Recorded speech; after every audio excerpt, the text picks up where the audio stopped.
5 minutes. Good time. Good moments in 5 minutes.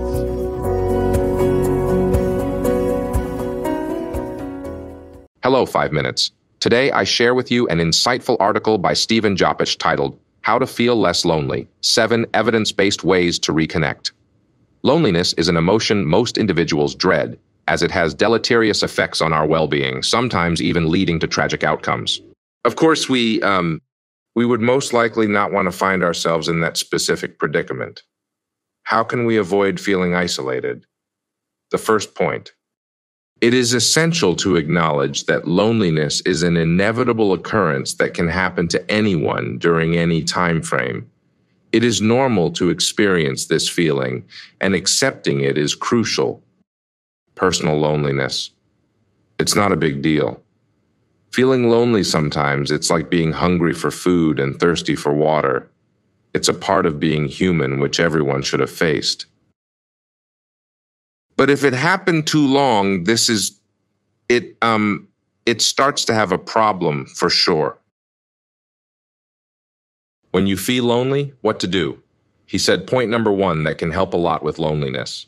If you still don't want to start taking action, you just start writing. He said that writing really helps because there is a lot of scientific research that says it helps. It makes you feel less lonely. Why?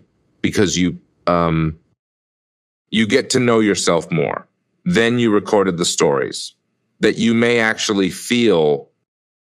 If you don't really sit and think that I feel very lonely, but if I really do journal, I will find that there are parts of life that are not lonely at all. There are people who come to interact with us as well. Point number 5, he said. I'm sorry, this one is number 2. Number 2, he said, if you really feel lonely, then you may need to start changing yourself. This is it, changing yourself. He wrote that while loneliness is distressing, feeling of craving connection, solitude is action of freeing yourself from other people's input. Loneliness is draining. Solitude is replenishing.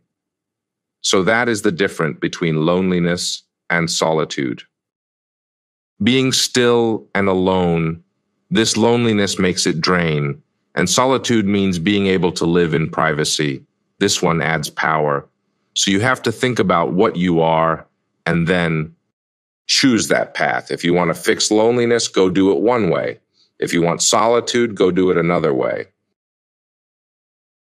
Another way is that to address feelings of loneliness, many people turn to various distractions as a coping mechanism. In the BBC's Loneliness Experiment, a significant global survey that collected responses from over 55,000 people from 237 countries answered questions in a survey. This is the answer.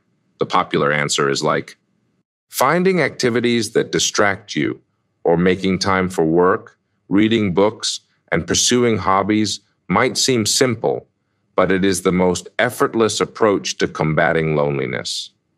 This method provides the easiest way to cope with solitude. The third one said finding micro moments. People are lonely when they are lonely.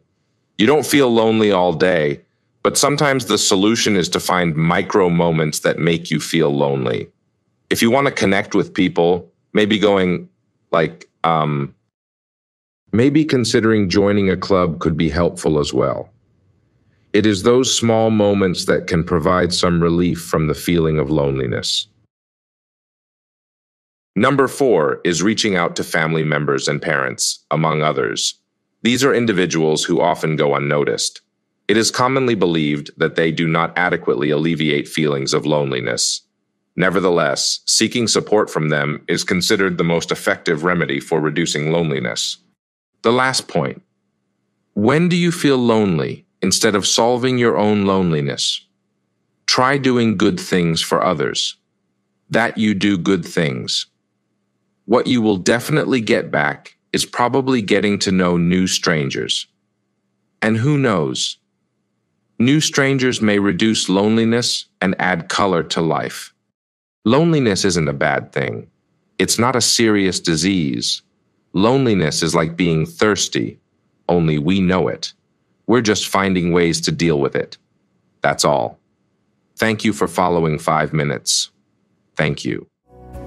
5 minutes, good time, good moments in 5 minutes.